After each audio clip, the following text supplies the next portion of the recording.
பரலோகத்தை தகப்பனே, உங்களுடைய கிருபைகள் மத்தியில வரட்டும், உங்களுடைய இறக்கங்கள் மத்தியில வரட்டும்.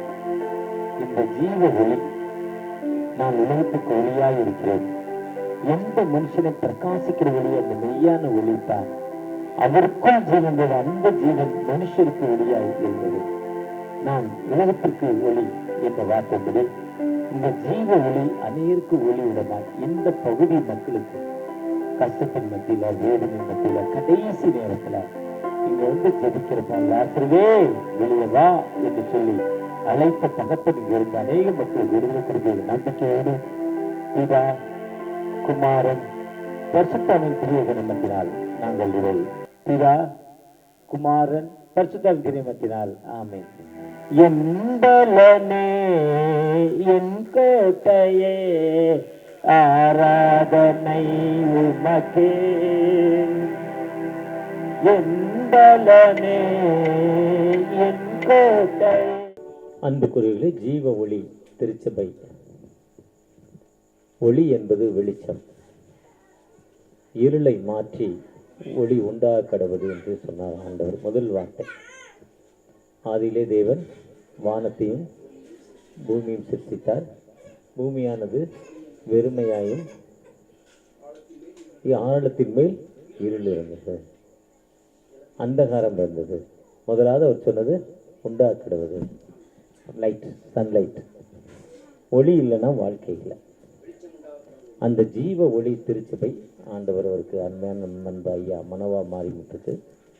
ஜீவ ஒளி திருச்சபைங்கிற ஒரு திருச்சபை ஆண்டவர் கொடுத்துருக்க நேம் அவர் கொடுத்துக்கிறார் தரிசனத்தை. அந்த தரிசனத்தின்படி அவங்க இப்போ டெடிகேட் பண்ணணும்னால அந்த அம்மா சொன்னாங்க, எங்கள் கணவர் சொன்னாங்க 120 திருச்சபை ஆரம்பிப்பேன்னு சொன்னார். ஆனால் அது முதல் திருச்சபை கொஞ்சம் தகராறில் தான் இருக்குது. அப்படிதானே பகுதி ஏரியா அப்படி. ரெண்டாவது திருச்சபை இது ஒரு ஜெபை விட அட்லீஸ்ட் நம்ம ஒரு போர்டு கூட என்ன பண்ண முடியல, வைக்க முடியல. ஆனால் எந்த மனுஷனை பிரகாசிக்கிற ஒளியே அந்த மெய்யான ஒளி. அவருக்குள் ஜீவன் இருந்தது, அந்த ஜீவன் மனுஷருக்கு. அதுதான் யோவான் 1ஆம் அதிகாரம். ஆதியிலே வார்த்தை இருந்தது, அந்த வார்த்தை தேவனுக்கு இருந்தது, அது தேவனாயிருந்தது. அவருக்குள் ஜீவன் இருந்தது, அந்த ஜீவன் மனுஷருக்கு ஒளியாய் இருந்தது. அந்த ஒளி யாருக்கு வருதோ, அந்த ஒளியை பற்றிய ஒரு வல்லமை யாருக்குள்ள வருதோ, ஆண்டோடைய சித்தம் அவர் சொன்னது உண்மை மெய் என்றால், இந்த 2026ஆம் ஆண்டு 7வது மாதம் முடிச்சுட்டு இன்னும் 5 மாதத்தில் இந்த வருஷம் முடியறதுக்குள்ள 118 சர்ச்சை ஆரம்பிச்சிடலாம். முடியாதுன்னு ஒன்றுமே இல்லை. தென்னிந்திய அப்போஸ்தலன் ராணி செய்வார் 14 ஆண்டுகளில் 328 சர்ச்சு திறந்தார். எத்தனை ஆண்டு? களக்காடில் டோனாவூரில் போனீங்கன்னா அப்போ ஆண்டவரால் முடியாத காரியம். அந்த ECI father of bishop evangelical church of India father, அது சும்மா கையை தட்டக்கூடாது, கம்பு வச்சு தலையில் தட்டணும், கல் வச்சு அடிச்சாதான் கற்றுங்க. Bishop Ezra Salvina father of bishop முதல்ல ஒரு சர்ச்சு திறந்தார். 5 குடும்பமோ 6 குடும்பமோ, எனக்கு தூரப்பார்வை 100 குடும்பம்னாரு. 10 சர்ச்சுன்னாரு. 6 சர்ச்சு வரப்போ 100 சர்ச்சுன்னாரு. 100 சர்ச்சு வரப்போ நான் 1000 சர்ச்சுன்னாரு. 1000 குடும்பங்கள் வரப்போ 1 லட்சம் குடும்பம்னாரு. இன்றைக்கி 1 லட்சம் குடும்பம் போய் 1 கோடி குடும்பம், 1 லட்சம் திருச்சபைகள். அந்த டார்கெட் அச்சீவ் பண்ணார் அவர் காலங்களில். பாஸ்டர் ஏசன்னா ஓசனா மந்திர் குண்டூர் தன்னுடைய 40 ஆண்டுகள் ஊழியத்தில் 960 திருச்சபைகள். எத்தனை திருச்சபை? கடைசியாக சென்னையில் மீனம்பாக்கத்தில் ஏர்போர்ட் பக்கத்தில் சர்ச்சை டெடிகேட் பண்ணுறாரு. பாஸ்டர் ஏசன் நான் பேசுகிறாருன்னா குறைந்த கூட்டம் 5000 பேர் குறைஞ்சபடி. பாஸ்டர் ஏசனா பேசுகிறோம் போஸ்ட் வச்சுட்டாங்கன்னா 5000 பேர். எப்படிப்பட்ட வியாதியும் ஹீலிங், டச் பண்ணால் ஹீலிங். இன்றைக்கி இருக்கிற தென்கொரியா பாலியாங்கி ஷோ 1 லட்சம் குடும்பங்கள், 8 ஃப்ளோரோ 12 ஃப்ளோரோ சர்ச்சு, 12 ஃப்ளோர் இந்த ஒர்க்ஷிப்பில் கலந்துக்கிறாங்க. ஒவ்வொரு ஃப்ளோர்லேருந்து காணிக்க அந்த அந்த கன்வேனில் தான் காணிக்க எடுக்கிறாங்க. கன்வேர் போய் தான் எடுத்து காணிக்க அதில் வரப்போ போடுறாங்க. காணிக்க டைமில் அதை ஆன் பண்ணிடுவாங்க, சுற்றி சுற்றி வரும். பல கோடிக்கணக்கான ரூபாய், இந்திய மதிப்புக்கு கோடிக்கணக்கான ரூபாய் ஒவ்வொரு வாரமும் காணிக்கிறது. அவருடைய ஹீலிங் எப்படி இருக்குன்னா, அவர் இந்த கர்ச்சிப்பை தூக்கி யார்ட்டையா கொடுத்தாரு, கர்ச்சிப்பை தொட்டவனுக்கு ஹீலிங். கர்ச்சிப்பை தொட்டவனுக்கு எப்போ வல்லமை பிறகுன்னா, அப்போஸ்தலர் 2ஆம் அதிகாரத்தில் அவர்கள் ஒன்று கூடி ஜெபிக்கிறாங்க.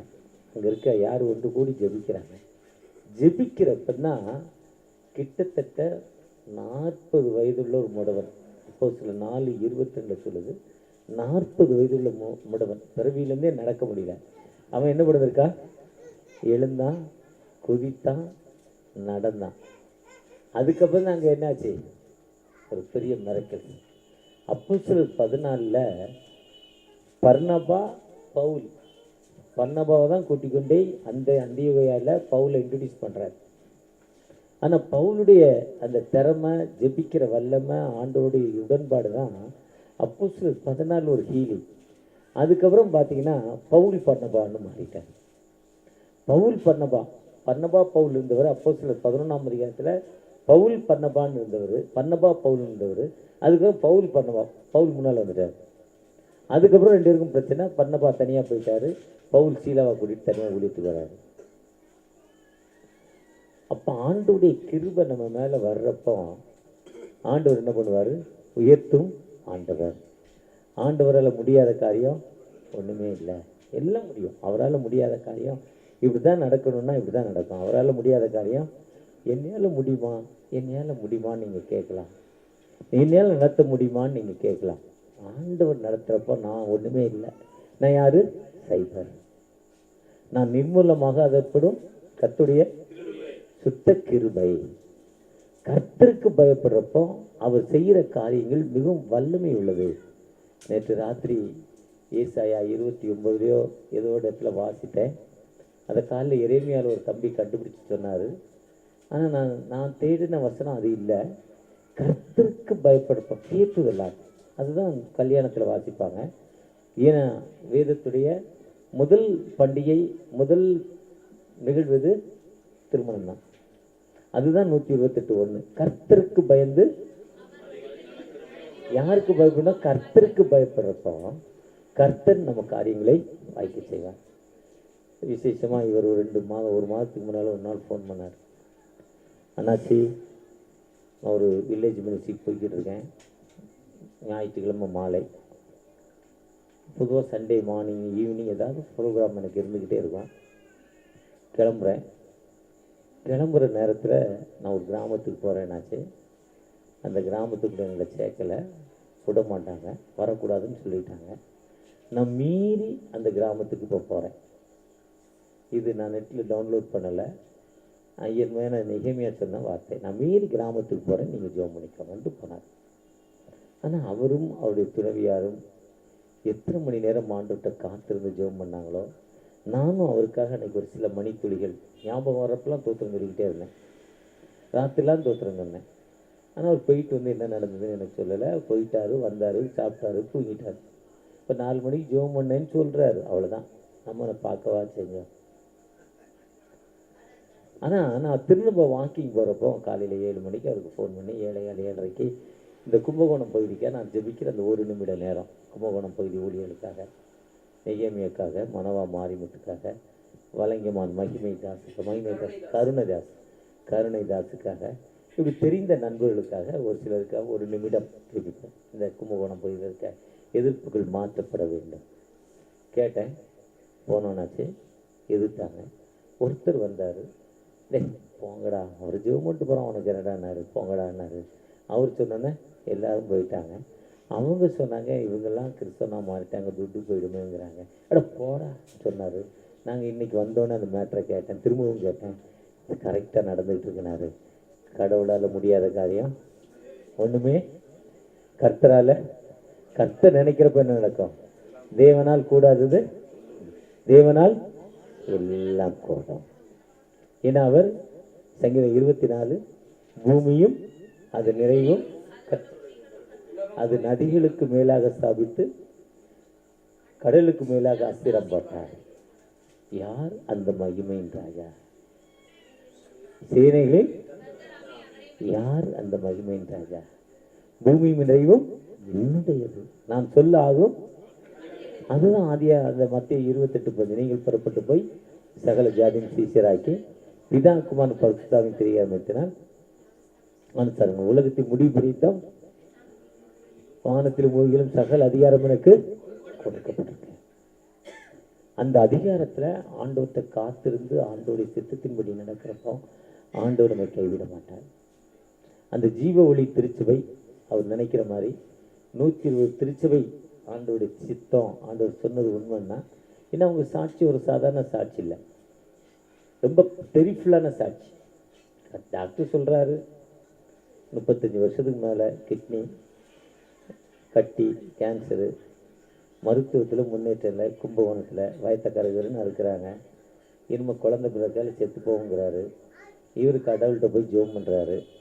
என்ன வந்தாலும் 3, ஒன்று முன்பணம், 1 சோத்துக்கு, 2வது காணிக்க. ஜோம் பண்ணார். டாக்டர் சொன்னார் செத்து போவோம், இல்லை குழந்தை பிறக்காதுன்னு. அந்த அம்மா சாங்கம் இல்லை, குழந்தையும் அடுத்து 10 மாதத்தில் பெற்றுட்டாங்க. ஆனால் ஆண்டவர் இன்னைக்கு தான் சொல்கிறாங்க ஒரு கிட்னி இல்லை, ஒரு கிட்னிலே 35 வருஷம். இவங்களை மாதிரி ஒரு கப்பிள்ஸ், இதே மாதிரி ஒரு ஓடு வீடு, ஓலை வீடு. முதல் சர்ச்சுன்னு ஓலைக்கு தான் வந்தேன். அங்கே இங்கேயோ ஒரு ஓலையில் அவங்க பிரிட்ஜெலாம் செஞ்சு கொடுத்தாங்க. இவர் சர்ச்சா அவர் சர்ச்சா தெரியல. ஃபஸ்ட்டு உங்கள் சர்ச்சை விட அதுக்கப்புறம் ஒரு இதே மாதிரி ஏரியா ரைட்டில் இங்கே தான் நினைக்கிறேன், இங்கே தான் ஓலை இதே மாதிரி 2 பேரும் இருக்காங்க. 2 பேர் இருக்கிறப்போ அதில் அந்த அம்மா சொல்கிறாங்க இவர்கிட்ட, ஐயோ இந்த எலி ரொம்ப தொல்லை பண்ணுது, என்ன வச்சாலும் எலி காலி பண்ணிடுது, அரிசியை வெட்டிடுது, அதை பண்ணிடுது, இதுக்கு வழியே இல்லையா ஓலை வீட்டில்னு சொன்னாங்க அவர்கிட்ட. அந்த அம்மா பேச்சை இவர் என்ன பண்ண முடியாது, மீற முடியாது. மீனா வீட்டில் குடி இருக்க முடியாது. இதுதான் எல்லார் வீட்லேயும் நிலைமை.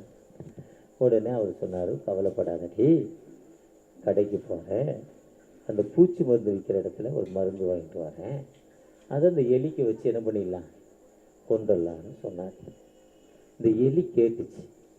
எலி கேட்டுட்டு என்னண்டாலும் இப்படி சொல்கிறாரு, நம்மா சொன்னதுக்கு கொல்ல போகிறாங்களேன்னு அதை ஷாக் ஆச்சு. இவர் அப்புறம் அப்படியே போனார். இந்த முனைக்கு போனால் அந்த பூச்சி மருந்து விற்கிற கடை இருந்தது. ஒரு 2 ரூபா கொடுத்தாரு. அந்த எலி மருந்தை கொடுத்துட்டாங்க. எலி மருந்தை வாங்கியாந்து இந்த எலி மருந்து இதை வாழைப்பழத்துலேயோ கருவாள்லையோ தக்காளியோ வச்சு எலியை சாகடிச்சுன்னு கொடுத்தாரு இவர் அந்த அம்மாட்ட. நம்ம வாங்கி அந்த ஓலைக்கு மேலே சொருவினாங்க. இந்த எலி பார்த்துக்கிட்டே இருந்தது. பார்த்துக்கிட்டே இந்த எலிக்கு ரொம்ப கோபம், வருத்தம், நம்ம சின்ன உருவம் நம்மளை காலி பண்ண இப்படி பண்ணுறாங்களேன்னு ரொம்ப கஷ்டப்பட்டு அந்த எலி வெளியே போய் இவங்க அந்த சேவல் இப்போ கொக்குறப்போ இவங்க வீட்டு மேலே சேவலாக கூப்பிட்டுச்சு. அந்த சேவல் கொண்டு ரசனை பண்ணேன், என்ன அழகாக அதை கூவுறப்போ அந்த உடம்பை என்ன அழகாக ஷோல்டர் தூக்குது தெரியுமா. அதே மாதிரி இந்த கோழிகிட்ட போய் அதுக்கு சேவல் கூப்பிட்றப்போ, பாத்தியா உங்கள் ஓனர் என்னை கொல்றதுக்கு எலி மருந்து வாங்கிட்டு வந்திருக்கிறாரு, இது என்ன நியாயம்னு கேட்டுச்சு. அப்போ இந்த சேவல் சொல்லிச்சு, அது ஓம்பாடு, அந்த ஆள் பாடு, நான் என்ன பண்ண முடியும்னு அந்த சேவல் சொல்லிட்டு. சேவல் சொன்ன உடனே அதுக்கு இன்னும் யாரா வழி தெரியாமல் கொஞ்சம் தூரம் கடந்து போய் ஆடு இருந்துச்சு, ஆடு வளர்த்தார் இவர் தான். அந்த ஆடை போன தடவை வரப்போ ஆடு இருந்துச்சுன்னு நினைக்கிறீங்க, இருக்குது, இப்போ இருக்குது. இந்த ஆட்டுகிட்ட போய் சொல்லிச்சு அந்த எலி, பாத்தியா உங்கள் ஓனரு என்னை சாகடிக்க மருந்து வாங்கியிருக்காரு, இது எப்படி நியாயம்னு சொல்லிச்சு. இந்த ஆடு சொல்லிச்சு, அதுக்கு நான் என்ன செய்ய முடியும், அது ஓம்பாடு அவர் பாடுன்னு அந்த ஆடும் சொல்லிடுச்சு. அப்புறம் என்ன சேர்ந்த எலி அப்படியே நடந்து போச்சா. பின்னால் இந்த ரயில்வே இடம் காலியாக இருக்குல்ல, இங்கே ஒரு மாட்டு கண்ணுக்குட்டியை கட்டி போடுங்க. அந்த கண்ணுக்குட்டிகிட்ட போயும் சொல்லிச்சு. அது சொல்லிச்சு, அட போய் இப்போ நீ என்ன பண்ண போகிற, போய் இப்போ யாரோ சக்கரை போட்டு டீ குடிக்கிறப்போ குடியா 1 ஹவர் இருந்து என்ன பண்ண போகிறேன்னு நான் சொன்னேன். அதே மாதிரி அது சொல்லிடுச்சு. இந்த எலி சேவல்கிட்ட சொல்லிச்சு, ஆட்டுகிட்ட சொல்லிச்சு, மாட்டுகிட்ட சொல்லிச்சு, யாருமே அதுக்கு என்ன பண்ணலை, உதவி செய்யலை. அப்போ அந்த எலி போய் அங்கே நின்று கற்று சொல்கிறாரு. இறைமையா 33:3, என்னை நோக்கி கூப்பிட்டேன். சங்கீதம் 18:3 கூப்பிட்ட நாளிலே கூப்பிடுகிற எளியவனுக்கும் உதவியற்ற திக்கற்றணும். சங்கீதம் 72:12, தம்மை நோக்கி கூப்பிடுகிற யாவருக்கும், உண்மையாய் தம்மை நோக்கி கூப்பிடுகிற யாவருக்கும் கர்த்தர் சங்கீதம் 145 இருக்கு. யார் தம்மை நோக்கி கூப்பிடுறாங்களோ அந்த மக்களுக்கு இவர் உதவி செய்யும் ஆண்டவர். இவருக்கு ஜாதி கிடையாது, மதம் கிடையாது, ஞானஸ்தானம் வாங்கினா தான் கூப்பிட்டா பதில் கொடுப்பேன்லாம் சொல்லலை. தம்மை நோக்கி யாரெல்லாம் கால் பண்ணுறாங்களோ, நீங்கள் கூப்பிடும் நபர் தொடர்பு எல்லைக்கு வெளியில் இருக்கிறார், நீங்கள் கூப்பிடும் நபர் உங்களோடு தொடர்பு கொள்ளும் நிலையில் இல்லை, நீங்கள் கூப்பிடும் நபர் வேறொரு நபரோடு பேசி கொண்டிருக்கிறார், நீங்கள் கூப்பிடும் நபர் தங்களுடைய செல்லைப்போ ஆஃப் பண்ணியிருக்கிறார், இல்லை சிறிது நேரம் கழித்து இவரை நீங்கள் தொடர்பு கொள்ளுங்கன்னு சொல்லுவில்ல. அப்படிலாம் கடவுளை நோக்கி கூப்பிட்றப்போ கடவுள் அப்படிலாம் இல்லை. கூப்பிட்ட நாளிலே எப்போ கால் பண்ணமோ அப்போ ரிசீவ் பண்ணி வாட்கனைட்டோ நான் உனக்கு என்னப்பா செய்யணும்னு கேட்குறாரு. அதுதான் உயிருள்ள ஆண்டவர். அவரை நோக்கி யாரெல்லாம் கூப்பிட்றாங்களோ அந்த மக்களுக்கு விடுதலை கொடுக்கும் ஆண்டவர். அப்படி அந்த எலி போய் கூப்பிட்றப்போ கடவுள் ரிசீவ் பண்ணிட்டார். இந்த அம்மா ராத்திரி பால் காய்ச்சது பாருங்கள். வந்தோடனே டீ கேட்டேன். எனக்கு கேட்கல, பாஸ்டர்ஸ்லாம் வந்திருக்காங்க டீ கொடுங்கன்னு. கடையில் வாங்கிட்டு வாங்கினா உடனே குடுன்னு ஓடினார். ஒரு சட்டி எடுத்தார். 5 நிமிஷத்தில் சூப்பர் டீ கொண்டு வந்துட்டார். ஓ டீ மாஸ்டரு, அப்போ தான் எனக்கு டீ மாஸ்டருங்கிற ஞாபகமே வந்துச்சு. சூப்பர் டீ கொண்டு வந்தார். அந்த அம்மாட்ட சொன்னால் நான் அவர் என்னங்க கொடுத்தது, நான் காய்ச்சி வச்சு பிறந்தாள் ஊற்றி கொடுத்தாருந்துச்சு. அந்த அம்மா பாலை காய்ச்சி வச்சாங்க பார்த்தா அந்த மேலே சொருகி வச்சுருக்க அந்த எலி மருந்து தவறி அந்த பாலில் விழுந்துட்டு. இப்போ எலி மருந்து பாலில் விழுந்தது தெரியாது. இவர் ராத்திரி படுக்க மத்தியில் ஒய்ஃபுக்கு ஒரு கிட்னி தானே இருக்குது, கொஞ்சம் நல்லா இருக்கட்டும் அந்த பாலை ஆற்றி கொடுத்தாரு பாருங்க. ராத்திரி அந்த அம்மாவுக்கு என்ன வந்துருச்சு, டைரியா வந்துருச்சு, வாமிட்டிங் வந்துருச்சு, ஒவ்வாமை வந்துருச்சு, முடியல. பக்கத்து வீட்டில் ஒரு டாக்டர்கிட்ட போனாங்க. அவர் நல்லா செக் பண்ணிவிட்டு எலி மருந்து சாப்பிட்ருக்காங்க, அதனால் இப்போ மருந்து கொடுக்குறேன், காலையில் கோழி சூப்பு கொடுத்துருங்க சரியாகிடுங்க, சேவல் சூப்பு. அப்போ வளர்த்த சேவல் என்ன பண்ணிட்டாருப்பான், கொடுத்துட்டார். இப்போ இந்த சேவல் யாருக்கு உதவி செய்ய மாட்டேன்னுச்சு, எலிக்கு. இப்போ சேவல் என்னாச்சு, சூப்பாக போச்சு. இப்போ இந்த அம்மாவுக்கு சரியான பிறகு அது கொஞ்சம் கைகாலெலாம் வீக்காக இருக்குது, நல்ல ஆட்டுக்கால் சூப்பு, பாயா, நல்ல எலும்பு சூப்புலாம் கொடுங்கன்னு அவர் இல்லாத குறைக்கு இந்த ஆட்டை போட்டு தள்ளிட்டார். ஆடு என்னாச்சு, முடிஞ்சு போச்சு. இப்போ நம்ம ஹெல்த்தி ஆயாச்சு. இது மாதிரி ஒரு ஜப கூட்டம், இதுக்கு பாஸ்டர்லாம் கூப்பிட்டியாச்சு. சொன்னார் அண்ணாச்சி ஒரு 10 பாஸ்டர் கூப்பிடுவாட்டானார். 10 பாஸ்டர் 5 பாஸ்டர் கூப்பிட்டாரு, சொந்தக்காரங்களாம் கூப்பிட்டாரு, பிரியாணி போடுன்னு நினச்சாரு. இப்போ என்ன பண்ணார், மாட்டை கண்ணுக்குட்டி விருந்து இளையகுமானுக்கு போட்ட மாதிரி போட்டாச்சு. இப்போ யார் உயிரோடு இருக்கா, யார் கடவுளை நோக்கி கூப்பிடுறாங்களோ அவங்க என்ன பண்ணுறாரு, இதுதான் லைஃப், இதுதான் வாழ்க்கை. நம்ம கவலையே பட வேண்டாம். அவர் சொல்கிறார், உங்கள் இருதயம் என்னிடத்தில் விசுவாசமாயிருங்கள். நேற்று நான் இப்போ கொஞ்ச நேரத்துக்கு முன்னே சொன்னேன், வண்டியில் நான், என்னுடைய டிரைவர், இன்னொரு அசிஸ்டண்ட்டு மதுரை ஏர்போர்ட் பக்கத்தில் உள்ளே வரோம். எங்கள் வண்டியை மடக்கினா எப்போவுமே விட்டுருவாங்க. ஒரு சாதாரண போலீஸ்காரர் ஒரு ஏட்டு கூட ஆகல, திரும்பி பார்க்குறாரு. கடைசியில் ரொம்ப கண்ணீரோடு ஆகிட்டேன். ஆனால் அவர்கிட்ட நான் பேசவே இல்லை, துதித்து கொண்டே இருந்தேன். அவர் அந்த பாயிண்ட்டுக்கு போனோன்னே ரொம்ப கஷ்டம்தான் போலுக்குன்னு துடிச்சிக்கிட்டே இருந்தேன். ஜெபம் பண்ண ஆரம்பித்தேன். நான் ஜெபம் பண்ண சில செகண்ட்ஸில், நிமிடம்லாம் இல்லை, செகண்ட்ஸில் அவர் மனம் மாறி டிரைவருடைய அட்ரஸ், என்னுடைய ஐடியை என்னுடைய மொபைல்லேருந்து காட்டினேன். இதில் சீக்ரெட் ஐடின்னு இருக்குது, இது எல்லோரும் வச்சுக்க மாட்டாங்க, ஐஃபை தான் வச்சுருப்பாங்க. அந்த மொபைல் ஐடி, என்னுடைய ஐடி கார்டு, என்னுடைய லைசன்ஸ், என்னுடைய ஆதார் கார்டெலாம் எடுத்து காட்டினேன். அவர் முகம் சட்டு மாறிச்சு. என்னுடைய டிரைவருடைய அட்ரஸ் வாங்கிட்டு அனுப்பிட்டார், போங்கன்ட்டார். சாயங்காலம் ஒரு கூட்டத்தை முடித்து இதே மாதிரி ஒரு கப்பிள்ஸு, அவர் பேர் ஆசீர்வாதம், சிவகிரி. வேகமாக கிளம்புறேன், எனக்கு ரொம்ப அவசரம், அந்த பாஸ்ட் இல்லை. இவங்களை மாதிரி நம்ம சுற்றுற மாதிரி சோறு தண்ணி சுற்றிக்கிட்டே இருக்கார், வரமாட்றார். நான் தான் ப்ரேயர்லாம் முடிக்கிறேன், முடிச்சுட்டு எனக்கு வேகமாக போகிறேன். ஆனால் வண்டியில் ஏற போகிற நேரத்தில் வந்துட்டேன். அப்பவும் எனக்கு கோபம், டக்குன்னு ஏற போகிறேன். ஆனால் கடவுள் என்னோடு பேசுகிறார், போகாத, சில நிமிடங்கள் அவரோடு இருந்துட்டு போகிறார். சில செகண்ட்ஸ் அவரோடு இருந்தேன், நிமிடம் தான், 3 நிமிஷம். அதனுடைய எஃபெக்ட் என்னென்னா, ஒரு பெரிய ஆபத்திலிருந்து ஆண்டவர் வாழ்வு கொடுத்தார்.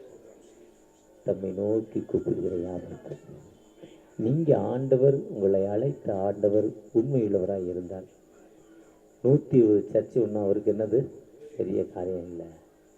ஜீவ ஒளி எந்த மனுஷனையும் பிரகாசிக்கிற ஒளியே மெய்யான ஒளி. ஒரு ஒளியை காட்டி ஒரு பாப்பாட்டை ஒரு எம்எல்ஏத்தை காட்டி இந்த வெளிச்சம் எங்கேருந்துமா வந்ததுன்னா இந்த ஒளியோட தன்மை என்னென்னா அந்த பாப்பா சொல்லிச்சு அந்த ஒளியை அணைச்சிட்டு இப்போ இந்த ஒளி எங்கே போச்சுன்னுச்சு.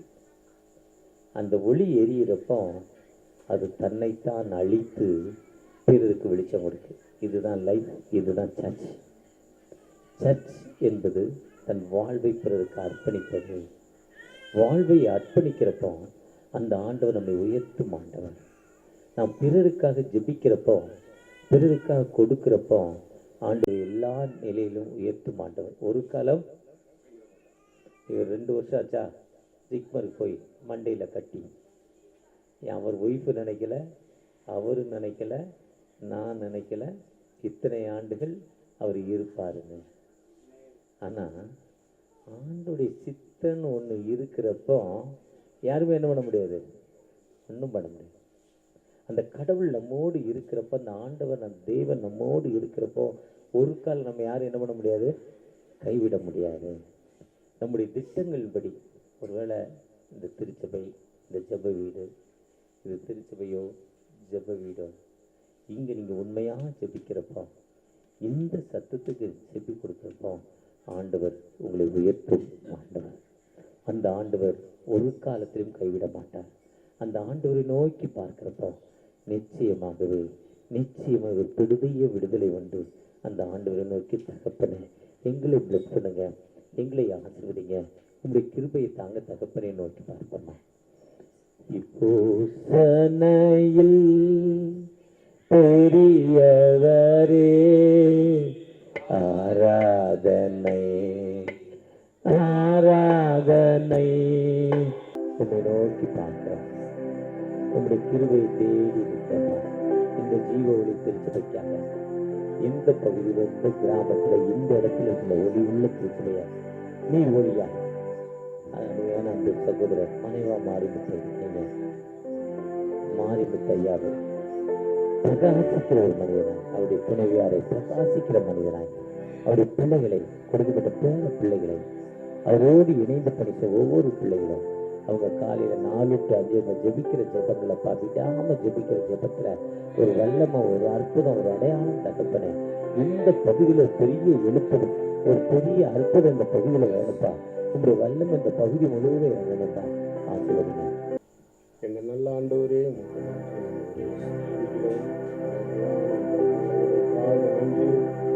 ஆண்டவரே, வேதம் சொல்லுகிறது உங்களோட ஆகாரத்தை தண்ணியில போடு, நீண்ட நாள் பிறகு அது பலன் தரும் என்று சொன்னது போல அருமையான சகோதரியை பெற்று எடுத்து உமக்குள், உம்மோட வார்த்தைக்குள் உமக்குள் நடத்தி கொண்டு வந்து ஆண்டவரே இன்றைக்கு அவர்கள் அநேக பேரை நடத்துவதற்கான ஒரு நல்ல தருணங்களையும் திருவையும் பலனையும் கொடுத்து அவர்களுக்கு நல்ல குழந்தைகளை கொடுத்து பேர பிள்ளைகளை காண முடியுமாய் பெற்றெடுக்க முடியுமாய் கொடுத்த அருமையான சகோதரனுக்காக சகோதரிக்காக சகோதரிக்கிறோம். நாம் இந்தியா குழந்தை ஆண்டவரே எல்லாவற்றிலையும் ஞானத்திலையும் அறிவிலும் புத்தியிலும் ஆண்டவரே எல்லா தேவனோட உன்னதமான ஐஸ்வர்யத்திலையும் வளர தேவரின் இறக்கம் செய்ய வேண்டும் ஜெபிக்கிறோம். எந்த உலக காரியமோ உலக சூழ்நிலையோ எதுவும் ஆண்டவரே எந்த ஒரு உலக பிசாசோட கிரிகள் எதுவும் தொடர முடியாதபடி இயேசு கிறிஸ்துவின் நாமத்தினாலே இந்த குழந்தையை நாங்கள் எல்லாரும் ஆசீர்வதிக்கிறோம். தேவரே உங்களோட கரம் கூட இருந்து பிள்ளையை நல்லா வளர்த்து கொண்டு வருகிறாங்க. இயேசு கிறிஸ்து வளர்ந்தது போல குழந்தையும் வளர்ந்து ஞானத்தில் பெருகட்டும். இயேசுவே உமக்கு நன்றி.